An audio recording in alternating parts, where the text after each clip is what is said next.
Bienvenue au Starter du jour pour bien démarrer sa journée. Aujourd'hui, abat les idoles du passé pour un avenir glorieux. Je crois que parfois, il faut faire table rase, il faut déconstruire certaines choses dans nos vies afin de pouvoir aller de l'avant et de saisir la destinée que Dieu a pour nous.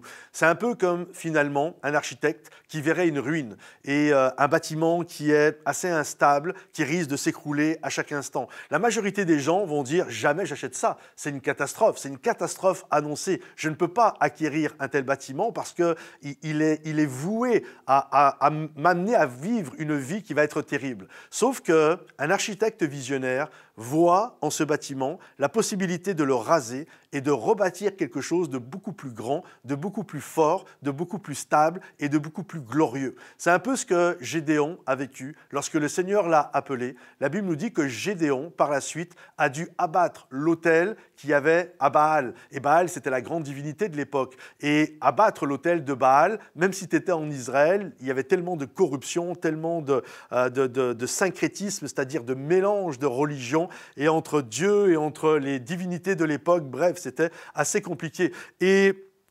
Gédéon a pris cette décision, abattre l'autel de Baal afin de courir et de saisir la destinée que Dieu avait pour lui. Et lorsque il a fait ça, bien sûr, le peuple a grondé, les gens n'étaient pas contents, mais parce qu'il a su faire ça, Gédéon a su vraiment capter la vision que Dieu avait pour lui et il a pu devenir un leader fort et courageux parce qu'il a osé abattre les idoles du passé afin de saisir la destinée glorieuse que Dieu avait pour lui. Et j'aimerais t'encourager aujourd'hui, parfois nous vivons avec des idoles dans nos vies et ces idoles, ce n'est pas forcément une divinité, mais ça peut être des blessures non guéries, des paroles de mort que nous avons entendues, ça peut être des croyances limitantes qu'on nous a implantées littéralement dans la tête, ça peut être mille et une choses qui sont là et qui sont littéralement comme des chaînes qui nous retiennent et qui nous empêchent d'avancer vers ce que Dieu a prévu pour chacun d'entre nous. Alors je t'encourage aujourd'hui par la prière, par les bonnes habitudes, à travers la lecture de la Bible